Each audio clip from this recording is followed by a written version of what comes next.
ఓం నమ శివాయ. సర్వం శివం జగత్. ఈ వీడియో పూర్తిగా చూడండి. రీసెంట్గా నేను కుంభమేళ వెళ్ళా. ఇది ప్రయాగరాజ్ త్రివేణి సంగమం. నాకు చాలా అంటే చాలా విషయాలు అర్థమయ్యాయి, చాలా విషయాలు తెలిసాయి. ప్రతి ఒక్కటి డీటెయిల్గా ఎక్స్ప్లెయిన్ చేస్తా. సో వీడియో స్కిప్ చేయకుండా చూడండి. ఈ వీడియోలో మనం అసలు కుంభమేళ అంటే ఏంటి, ఇప్పుడు జరుగుతున్న మహాకుంభమేళ అంటే 144 సంవత్సరాలకు ఒకసారి జరగబోతున్న కుంభమేళ అంటే ఏంటి, అర్ధ కుంభమేళ అంటే ఏంటి, అసలు కుంభమేళ అంటే ఏంటి, వీటి స్టోరీస్ని డీటెయిల్గా చూద్దాం. వీటి గురించి మన పురాణాలలో క్షీరసాగరం మదనం గురించి ఏం చెప్పారో చూద్దాం. దాదాపు 50 కోట్ల మంది ఈ కుంభమేళకి విచ్చేశారు. దాదాపు 15 లక్షల పైగా ఫారినర్స్ ఇక్కడికి వచ్చారని రికార్డ్స్ చెప్తున్నాయి. మనం ఏ దేశాలైతే గొప్ప గొప్పవి అనుకున్నామో వాళ్ళందరూ కూడా ఇక్కడికి వచ్చేసి ఈ త్రివేణి సంగమంలో స్నానాలు చేస్తున్నారు. ఇది సైన్స్ అండ్ టెక్నాలజీ కన్నా అడ్వాన్స్డ్ వర్షన్. ఇది మన పెద్దలు మనకిచ్చిన జ్ఞానం. మన హిందూ ధర్మాన్ని, మన హిందువుల నాశనం చేయాలని కంకణం కట్టుకున్న రోజుల్లో ఇలాంటి ఒక అద్భుతమైన కుంభమేళకు నేను వచ్చేసాను. ఇక్కడ చాలా విషయాలు అర్థమయ్యాయి.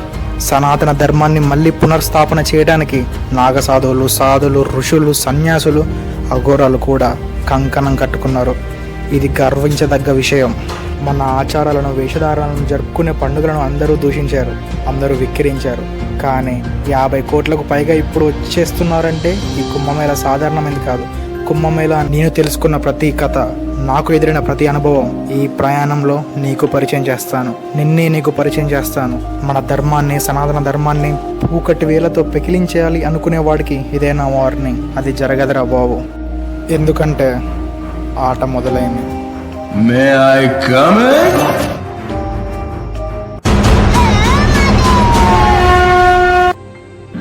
హాయ్ ఫ్రెండ్స్, త్రివేణి సంగమం దగ్గర ఉన్నాం. క్రేజీ అంటే క్రేజీ ఉండేది, మామూలుగా లేదు. ఇక్కడ లేడీస్ కోసం సపరేట్గా డ్రెస్ చేంజింగ్కి కూడా పెట్టారు. వీడియోస్ ఉన్నాయి యూట్యూబ్లో, లాంగ్ వీడియోస్ ఉంది. కుదిరితే లైవ్ కూడా ప్లాన్ చేస్తారు, live. So I will update you soon. Early morning వచ్చాం, సన్ రైజ్ అద్దరిపోయింది. ఇక్కడ 6 కలా వచ్చాం త్రివేణి సంగమం దగ్గర. సన్ రైజ్ కానీ అసలు నీళ్ళలో చలికి వణిగిపోయానులే, కానీ గడ్డ కట్టేసిద్దేమో అనిపించింది. ఒక్కసారి మునిగేసాక శివుని తెలుసుకొని అంటూ ఉంటారు చూడండి, శివ అన్ను మునిగేస్తే చలి ఉండదని. అలానే జరిగింది. వేరే ఎక్స్పీరియన్స్ అనమాట. చన్నీళ్ళతో స్నానం కూడా చాలా మంచిది.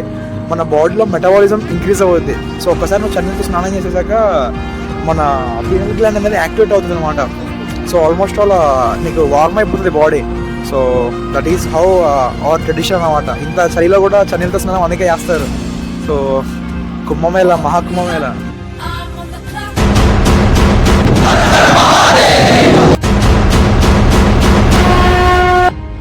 హాయ్ ఫ్రెండ్స్, నేను అనుకోలేదు అసలుకి. ఎప్పటి నుంచో అనుకుంటే కాశీ వెళ్ళాలి మంచిగా అని. అసలు క్యాన్సిల్ అయిపోయింది, ఆ జర్నీ క్యాన్సిల్ అయిపోయింది. మా రిలేటివ్స్లో నాయనమ్మ చనిపోవడం వల్ల క్యాన్సిల్ అయింది.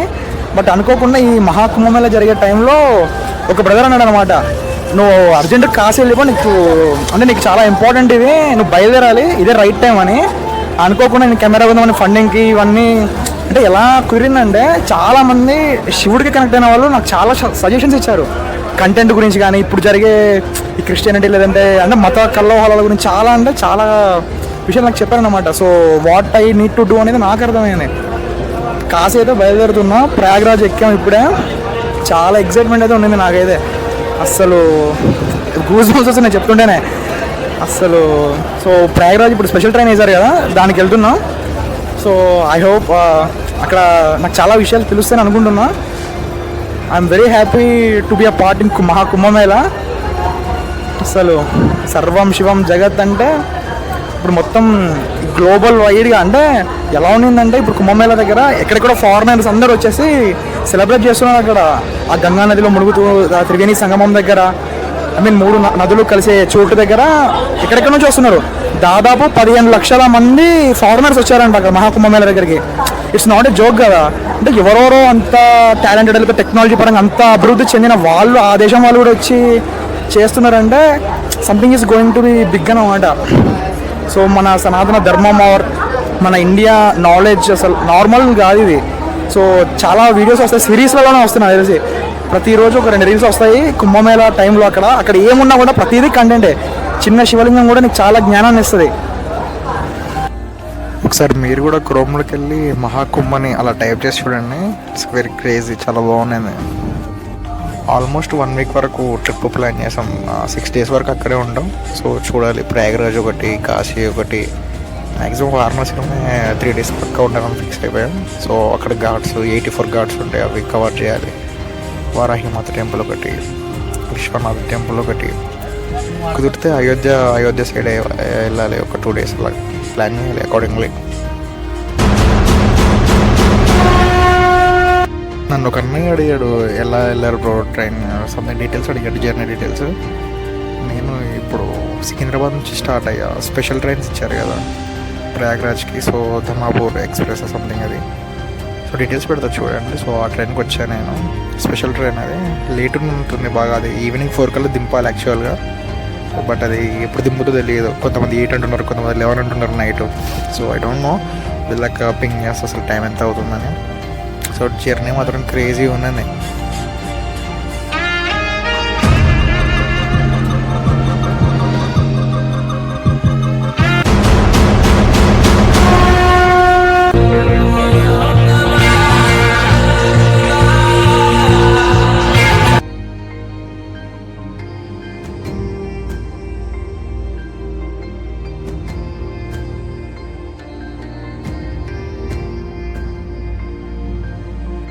క్షీరసాగర మదనం, కుంభమేళ కథ.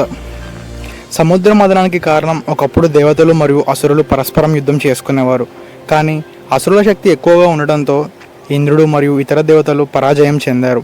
అప్పుడు బ్రహ్మదేవుడు సూచనతో దేవతలు విష్ణువు దగ్గరకు వెళ్ళారు. శ్రీ మహావిష్ణువు ఇలా అన్నారు: అమృతం పొందితే మీకు తిరిగి శక్తి లభిస్తుంది. అది క్షీరసాగరాన్ని మదించినప్పుడు మాత్రమే లభిస్తుంది. కానీ అసురులు కూడా సహాయంగా చేసుకోవాల్సి ఉంటుంది. మదనంలో సహాయాన్ని చేయించి తర్వాత అమృతాన్ని పొందగలుగుతారు అని చెప్పాడు. దేవతలు అసురులతో శాంతి ఒప్పందం కుదుర్చుకొని సముద్ర మదనానికి సిద్ధమయ్యారు. అలా సముద్రాన్ని మదించడం ప్రారంభించారు. సముద్ర మదనంలో వచ్చిన దానాలు, సముద్ర మదనంలో అనేక విలక్షణమైన వస్తువులు లభించాయి. వాటిలో ముఖ్యమైనవి హలాహలం అంటే విషం, శివుడు అంగీకరించడంతో నీలికంఠుడు అయ్యాడు. కామధేను పవిత్ర గోవు, ఐరావతం ఇంద్రుని ఏనుగు, ఉచ్చైశ్రవస్సు అశ్వమేధ గుర్రం, లక్ష్మీదేవి మహాలక్ష్మి వెలువడటం, కౌస్తభమణి విష్ణువు ధరించిన ఆభరణం, వరుణీదేవి మధ్యమతా దేవత, చంద్రుడు శివుడి జటలో స్థానం పొందాడు, అమృత కుంభం. చివరకు ధన్వంతరి భగవాన్ అమృతాన్ని ఒక కుంభంలో పట్టుకొని బయటకు వచ్చారు. దేవతలు అమృతాన్ని పొందాలనగా రాహుకేతు రాక్షసులు వేషం వేసుకొని దానిని తాగారు. అయితే విష్ణువు సుదర్శన చక్రంతో వారి శిరస్సును ఖండించాడు. ఈ సంఘటన జరిగాక అమృతం భూమిపై 4 ప్రదేశాల్లో పడింది. అవే కుంభమేళ జరిగే స్థలాలు. కుంభమేళ మహాకుంభమేళకి తేడా ఏంటో చూద్దాం. అసలు కుంభమేళ అంటే ఏంటి? కుంభం అంటే పాత్ర, మేళ అంటే అతిపెద్ద యాత్ర లేదా ఉత్సవం. క్షీరసాగర మదనంలో వచ్చిన అమృతం భూమిపై 4 ప్రదేశాల్లో పడింది. ప్రయాగ, త్రివేణి సంగమం, గంగా యమున సరస్వతి ఉంటుంది. హరిద్వార్ గంగా నది సమీపంలో ఉంటుంది. ఉజ్జయిని క్షిప్రా నది వద్ద, నాసిక్ గోదావరి నది వద్ద. ఈ 4 ప్రదేశాల్లో ప్రతి 12 సంవత్సరాలకి ఒకసారి కుంభమేళ జరుగుతుంది. 6 సంవత్సరాలకు ఒకసారి అరకుంభమేళ, అర్ధ కుంభమేళ జరుగుతుంది. మహాకుంభమేళ అండ్ సాధారణ కుంభమేళకి తేడేంటో చూద్దాం. కుంభమేళ ప్రతి 12 సంవత్సరాలకు ఒకసారి జరుగుతుంది. కానీ మహాకుంభమేళ కేవలం ప్రయాగరాజులో జరుగుతుంది. అది కూడా 144 సంవత్సరాలకు ఒకసారి జరుగుతుంది. అర్ధ కుంభమేళ అంటే 6 సంవత్సరాలకు ఒకసారి, పూర్ణ కుంభమేళ అంటే ప్రతి 12 సంవత్సరాలకు ఒకసారి, మహాకుంభమేళ అంటే ప్రతి 144 సంవత్సరాలకు ఒకసారి జరుగుతుంది. సో దీని డిఫరెన్సెస్ అర్థమయ్యాయి కదా మీకు. గ్రహ నక్షత్ర మార్పుల గురించి చూద్దాం. కుంభమేళ ఎప్పుడు జరగాలో నిర్ణయించడానికి గ్రహాల కదలికలు ముఖ్యమైనవి. హరిద్వార్ గురుడు కుంభరాశిలో ఉంటే జరుగుతుంది. ప్రయాగ సూర్యుడు మేషరాశిలో, గురుడు కుంభరాశిలో ఉంటే జరుగుతుంది. ఉజ్జయిని గురుడు సింహరాశిలో ప్రవేశిస్తాడు అప్పుడే. నాసిక్ గురుడు సింహరాశిలో ఉన్నప్పుడు. ఈ గ్రహ మార్పుల వల్ల ఆధ్యాత్మిక శక్తి ఎక్కువగా ఉండి నదులలో స్నానం చేయటం వల్ల మహాఫలితాలు లభిస్తాయని నమ్ముతారు. కుంభమేళ విశిష్టత ఏంటో చూద్దాం ఇప్పుడు. కుంభమేళ అంటే భారతదేశంలో అతిపెద్ద యాత్ర. కొన్ని కోట్ల మంది సన్యాసులు, సాధువులు, నాగసాధువులు, భక్తులు వస్తారు. ఈ సమయంలో నదిలో స్నానం చేయటం మోక్ష ప్రాప్తికి దారి తీస్తుంది అని నమ్మకం. ఇక్కడ మెయిన్ టాపిక్స్ చూద్దాం. షాహీ స్నానం అంటారు. సాధువులు ముందుగా గంగలోకి ప్రవేశించి స్నానం చేస్తారు. నాగ సన్యాసులు, అఘోరీ సాధువులు ప్రత్యేక పూజలు నిర్వహిస్తారు. సన్యాస దీక్షలు, కొత్త సన్యాసులు శిష్యరికంలోకి తీసుకోవటం ఇలాంటివన్నీ జరుగుతుంటాయి. ఆధ్యాత్మికంగా చాలా ప్రయోజకరంగా ఉంటుంది. వాళ్ళ లైఫే మారిపోతూ ఉంటుంది కొన్ని సిచ్యువేషన్స్లో. ఓవరాల్గా సమ్మరీ చూద్దాం. క్షీరసాగర మదనంలో అమృతం 4 ప్రదేశాల్లో పడటమే కుంభమేళకి కారణం. ప్రతి 12 సంవత్సరాలకు ఒకసారి గ్రహాల మార్పుల ఆధారంగా జరుపుతారు దీనిని. ప్రయాగ, హరిద్వార్, ఉజ్జయిని, నాసిక్ ఈ 4 ప్రదేశాల్లో మాత్రమే కుంభమేళ జరుగుతుంది. గ్రహాలు మారినప్పుడు నదిలో స్నానం మోక్ష ప్రాప్తికి సహాయపడుతుందని నమ్ముతారు. కుంభమేళ హిందూ ధర్మంలోని అతిపెద్ద ఉత్సవం. క్షీరసాగరం గురించి, క్షీరసాగర మదనం గురించి, విష్ణువు మోహిని అవతారం గురించి, అసలు అమృత బిందువులు భూమిపై ఎలా పడ్డాయో వీటి కథ చూద్దాం. ఈ కథ 2 భాగాలుగా ఉంటుంది. ఈ కథ క్షీరసాగర మదనానికి సంబంధించిన ఒక ప్రధాన భాగం. మోహిని అవతారం ఎందుకు? సముద్ర మదనంలో ధన్వంతరి భగవాన్ అమృతాన్ని కుంభంలో అంటే పాత్రలో పట్టుకుని బయటకు వచ్చారు. దేవతలు అమృతాన్ని పొందాలనగా అసురులు అమృతాన్ని అపహరించారు. దేవతలు విష్ణువు వద్ద సహాయం కోరారు. మోహిని రూపం. విష్ణువు అప్సరసలాగే అద్భుతమైన అందంతో మోహిని అవతారం ధరించారు.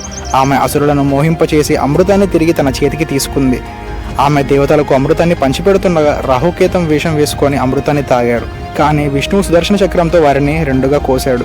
భూమిపై అమృత బిందువులు ఎలా పడ్డాయి? మోహిని అవతారం సమయంలో అమృతాన్ని దేవతలకు పంచేటప్పుడు కొంత భాగం అటు ఇటుగా చెందింది.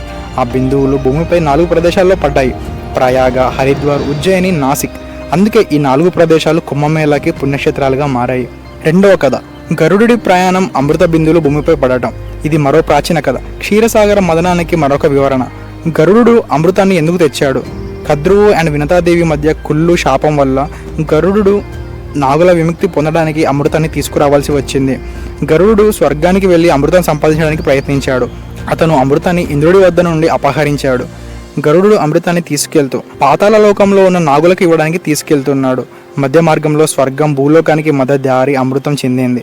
అప్పుడు చెందిన చోట్ల భూమిపై 4 పవిత్ర స్థలాలుగా ఏర్పడ్డాయి. ఈ కుంభస్థలాలు అమృత బిందువులు పడిన 4 ప్రదేశాలు కుంభమేళ జరిగే స్థలాలుగా ప్రసిద్ధి చెందాయి. దేవతలు వెంటనే వచ్చి ఆ చిన్న బిందువులను పవిత్ర నదులలో కలిపేశారు. అందుకే కుంభమేళ నది తీరాల్లో జరుగుతుంది. క్షీరసాగరం మదనం తర్వాత మోహిని అవతారం సమయంలో కొంత అమృతం భూమిపై పడి కుంభమేళ ప్రదేశాల్లో పవిత్రం చేసిందని ఒక కథ ఉంది. ఇంకో కథ ప్రకారం గరుడు అమృతాన్ని తీసుకెళ్తూ కొన్ని బిందువులు భూమిపై పడటంతోనే కుంభమేళకు మూల కారణమని చెప్తారు.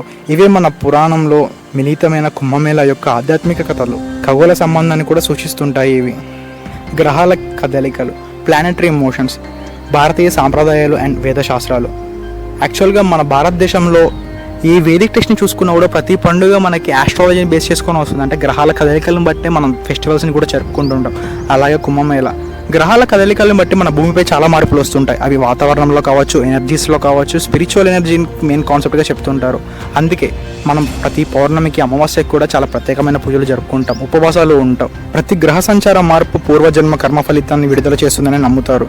గ్రహ యుద్ధం అంటే ఖచ్చితంగా దేవతలు స్వయంగా యుద్ధం చేస్తుంటారు అనే నమ్మకం కాదు, కానీ వారి శక్తి మార్పుల వల్ల మన జీవితాలు ప్రభావితం చేస్తాయని నమ్ముతారు. భారతీయ సాంప్రదాయాలు గ్రహ మార్పులను ఎలా అర్థం చేసుకోవాలి? వేద జ్యోతిష్యం, నక్షత్ర గణితం. వేదకాలం నుంచే భారతీయులు గ్రహ నక్షత్రాల మార్పుల ప్రభావాన్ని గమనించారు.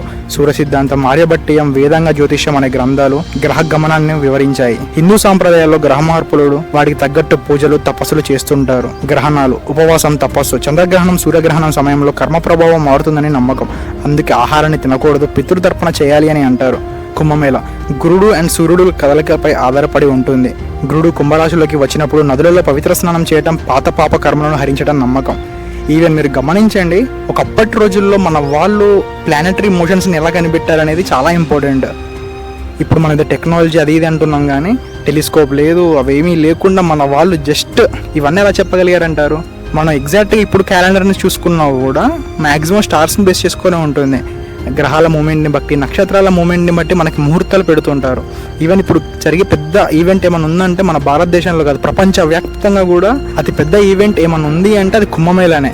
ఈవెన్ ఎక్కడ ఇంత పెద్ద కోర్స్లో పీపుల్ వచ్చి గ్యాదరింగ్స్ లేదంటే ఇలా స్నానాలు చేయడం ఇలా ఎవరు చేయలేదు. ఈవెన్ ఫారెన్ కంట్రీస్ నుంచి కూడా చాలా మంది సెలబ్రిటీస్ కానీ గొప్ప గొప్ప వాళ్ళు, మనం ఎవరైతే టెక్నాలజీ పరంగా ఇవన్నీ అనుకుంటూ ఉంటాం, వాళ్ళందరూ ఇక్కడికి వచ్చి మన కాశీలో, ప్రయాగరాజ్లో స్టే చేస్తూ ఇక్కడ ఇవన్నీ రిచువల్స్ చేస్తున్నారంటే ఇట్స్ నాట్ ఏ జోక్ కదా. సో మన వాళ్ళు ఎలా ఇంత అడ్వాన్స్డ్గా ప్లానెటరీ మోషన్స్ని అర్థం చేసుకొని అవి ఖచ్చితంగా ఈ టైంకి వస్తాయని ఎలా చెప్పుంటారు? మీరు గమనించండి, కుంభమేళ టైంలో మనకి గురుడు, చంద్రుడు, సూర్యుడు ఒక లైన్లో వస్తాయి అన్నమాట. సో దీన్ని మన వాళ్ళు ఎప్పుడో పెట్టారు. అండ్ ఈ టైంకి చూడండి, అవి రియల్గా మనం ఎక్స్పీరియన్స్ చేస్తున్నాం, చూస్తున్నాం. ఈవెన్ సైంటిస్టులకు కూడా అర్థం కాని విషయం ఏంటంటే మన ఇండియాలోనే చాలా నాలెడ్జ్ని గుప్తంగా పెట్టేశారనమాట. గుప్తంగా కూడా కాదు, మనం అర్థం చేసుకోలేని స్థితికి దిగజారిపోయాం కాబట్టి అవి గుప్తంగా ఉండిపోయి మనం పట్టించుకోవట్లేదు అంతే. ఈవెన్ మనకి వేదకాలం నుంచి ఇవన్నీ ఉన్నాయి. ఋగ్వేదంలో కూడా అష్టాదశ నక్షత్ర వాణి అనేసి ఒకటి ఉంటుంది, గ్రహాల ప్రస్తావన గురించి తెలియజేస్తుంది. పురాణ కాలంలో కూడా దీని గురించి వచ్చాయి. శ్రీమద్ భాగవతం, విష్ణు పురాణం, శివపురాణంలో కూడా ఈ గ్రహాల మూమెంట్ని గురించి ఉంటుంది. గ్రహాలకు ఎలాంటి పూజలు చేయాలని ఉంటుంది. పూజలు means it's not a tradition అనమాట. దాన్ని ట్రెడిషన్లా చూడకు. ఆ టైంలో నువ్వు చేయాల్సిన కొన్ని రిచువల్స్ ఉంటాయి, నీ బాడీని కండిషన్ చేయడం. ఇప్పుడు మనం ఉపవాసం చేయాలంటే బాడీ డిటాక్సిఫికేషన్ జరుగుతుంది కదా. సో అలాగే ప్రతిదీ సైంటిఫిక్గా మన వాళ్ళు ఒక ఆచారం టైప్లో పెట్టేశారనమాట. ఈవెన్ కుంభమేళ ప్రస్తావన మహాభారతంలో ఉంది. త్రేతాయుగం నుండి అమృత కుంభం బిందువులు పడిన ప్రదేశాలు పుణ్యక్షేత్రాలుగా భావించి స్నానం ముక్తికి ఇస్తుందని నమ్మటం ప్రారంభమైంది. మన వాళ్ళు ఎంత తెలివిగా పెట్టేశారంటే ఈ స్టోరీస్ అన్నిటిని ప్లానెటరీ మోషన్స్ని అంటే గ్రహ మార్పులను పురాణాలలో దేవతలు యుద్ధంగా వర్ణించారు. కానీ అది దేవతల శక్తి ప్రభావాలను సూచించే రూపకం. దీన్ని సింపుల్గా అర్థమయ్యేలా చెప్పాలంటే మనకి ప్లానెటరీ మోషన్స్ ఏవైతే ఉన్నాయో వాటిని ఒక మంచి స్టోరీస్లో చెప్పారనమాట. పురాణాలలో కానీ ఇతిహాసాలలో కానీ వీటిని ఒక స్టోరీస్లో చెప్పేసేసి మనకి నాలెడ్జ్ని ఇచ్చారు. ఆ టైంలో మనం ఏం చేయాలన్న ఒక ఆచారాన్ని పెట్టేశారనమాట. వేదకాలం నుంచి భారతీయులు గ్రహాల మార్పులను గమనించారు, వాటిని నక్షత్ర శాస్త్రంగా అభివృద్ధి చేశారు. ఇప్పుడు మనం ఫాలో అయ్యే జాతకాలు కానీ లేదా ఆస్ట్రాలజీ, సైన్స్ ఇవన్నీ మ్యాక్సిమం స్టార్స్ని అంటే నక్షత్రాల బేస్ చేసుకొని రాసిన పంచాంగాలే ఇవన్నీ. కుంభమేళాలో శని పూజలు, గ్రహణ ఉపవాసాలు ఇవన్నీ గ్రహ కదలికల ప్రభావాలను తగ్గించేందుకు జ్యోతిష శాస్త్రం సూచించిన పద్ధతులు. ఈవెన్ మనకి ఒక రిచువల్ పెట్టారంటే ఆ టైంకి మనం ఏమేం చేయాలో కూడా చెప్తారనమాట. ఫర్ ఎగ్జాంపుల్ చలికాలంలో మనం ఎక్కువ ఫుడ్ తీసుకున్నా మనకి యూజ్ అవ్వదు, బాడీకి అది అరగదు. సో అందుకని కార్తీక మాసంలో చాలామంది ఒక్క పొద్దులు ఉంటా ఉంటారు, తినేటివి సాత్విక ఆహారం తీసుకుంటూ ఉంటారు. మాంసాలు ఇవన్నీ తింటే ఫుడ్ అరగదు కదా. సో ఇది లాజిక్. సో మనకున్న ట్రెడిషన్ని, ఆచారాన్ని, కల్చర్ని తక్కువ చేసుకోవాల్సిన అవసరం లేదు. దాన్ని కొంచెం లాజికల్గా, సైంటిఫిక్గా ఆలోచిస్తే చాలు, మనకి అది ఎంత అద్భుతంగా ఉంటుందో అర్థమవుతుంది. ఈవెన్ ఇప్పుడు కుంభమేళ అనేది సనాతన ధర్మానికి మళ్ళీ పునర్స్థాపన చేయడానికి చాలా మెయిన్ స్టెప్ తీసుకుందనమాట. ఎవరైతే సనాతన ధర్మాన్ని బాయ్కాట్ చేయాలి, అసలు తీసేయాలి, ఇలా చాలా ఇష్యూస్ జరుగుతున్నాయి ఈ జనరేషన్లో. చాలామంది మతాల కోసం, కులాల కోసం కొట్టుకొని చచ్చిపోయే రోజులు ఇవి. రీసెంట్ కూడా మనం చాలా చూసాం. చాలామంది కన్వర్ట్ అయిపోతున్నారు క్రిస్టియానిటీకి కానీ, అండ్ వివిధ రకాలుగా నాస్తికులుగా మారిపోతున్నారు. Even I don't believe in God, but ఇప్పుడు నేనే ఇవన్నీ చెప్తున్నా అంటే అర్థం చేసుకోండి. ఇక్కడ మీరు దేవుని చూడకపోయినా పర్లేదు, బట్ మన కల్చర్లో, మన ఫెస్టివల్స్లో ఉన్న జ్ఞానాన్ని తెలుసుకోండి. ఈ ఫెస్టివల్ ఈ టైంలోనే ఎందుకు జరుగుతుంది, ఎన్ని సంవత్సరాలకు ఒకసారి ఎందుకు చెప్తున్నారు, ఇక్కడ మనకు జరిగే ఫెస్టివల్స్కి మన భూమి మీద ఎలాంటి మార్పులు వస్తాయి, మన హెల్త్లలో కానీ లేదంటే మన అట్మాస్ఫియర్లో కానీ మన కల్చర్ని బేస్ చేసుకొని ప్లానెటరీ మోషన్స్ని ఇవన్నీ ఎలా కనెక్ట్ చేశారో చూడండి. ఒక్కసారి మీరు ఏదైనా ఫెస్టివల్ వచ్చినప్పుడు ఆ పర్టికులర్ డేకి ఉన్న స్టోరీస్ అన్నీ ఒక్కసారి రివైండ్ చేయండి. అవి స్టోరీస్లా చూడకండి. వాళ్ళు మనకిచ్చింది నాలెడ్జ్, మన పెద్దవాళ్ళు మనకిచ్చింది నాలెడ్జ్, దాన్ని డీకోడ్ చేయడానికి ప్రయత్నించండి. నాట్ అబౌట్ జ్యోతిష్యం, it's all about science and advanced technology that our Indian ancestors said. ఇది సాంప్రదాయం కాదు, ఇది నాలెడ్జ్. ఇది కల్చర్ కాదు, ఇది అడ్వాన్స్డ్ టెక్నాలజీ. ఈవెన్ ఇప్పుడు కుంభమేళ అనేది సనాతన ధర్మానికి మళ్ళీ పునర్స్థాపన చేయడానికి చాలా మెయిన్ స్టెప్ తీసుకుందనమాట. ఎవరైతే సనాతన ధర్మాన్ని బాయ్కాట్ చేయాలి, అసలు తీసేయాలి, ఇలా చాలా ఇష్యూస్ జరుగుతున్నాయి ఈ జనరేషన్లో. చాలామంది మతాల కోసం, కులాల కోసం కొట్టుకొని చచ్చిపోయే రోజులు ఇవి. రీసెంట్ కూడా మనం చాలా చూసాం. చాలామంది కన్వర్ట్ అయిపోతున్నారు క్రిస్టియానిటీకి కానీ, అండ్ వివిధ రకాలుగా నాస్తికులుగా మారిపోతున్నారు. బట్ మనం ఏదైతే దేశాలు పెద్ద పెద్ద తోపు అనుకుంటూ ఉంటామో, ఏవైతే కంట్రీస్ అమెరికా కానీ, ఫ్రాన్స్ ఇలాంటి కంట్రీస్, ఫారిన్ కంట్రీస్ చాలా అభివృద్ధి చెందాయి అనుకుంటామో, అక్కడ ఎవరైతే ఫేమస్ సెలబ్రిటీస్ కానీ, చాలా పాపులర్, బాగా డబ్బు సంపాదించిన వాళ్ళు ఉంటారో, వాళ్ళు కూడా ఇక్కడికి వచ్చేసి మన ఇండియాలో ఇలాంటి స్నానాలకి, ఇలాంటి రిచువల్స్కి అటెండ్ అవుతున్నారు చాలా ఇష్టంగా, చాలా భక్తిగా. ఇట్స్ నాట్ అబౌట్ భక్తి, it's all about science that we don't understand till now. ఇది అర్థం చేసుకోవాలంటే ఫస్ట్ నువ్వు నమ్మకపోయినా పర్లేదు, కొంచెం బుర్ర పెట్టి ఆలోచించే సరిపోద్ది. And always thanks for watching.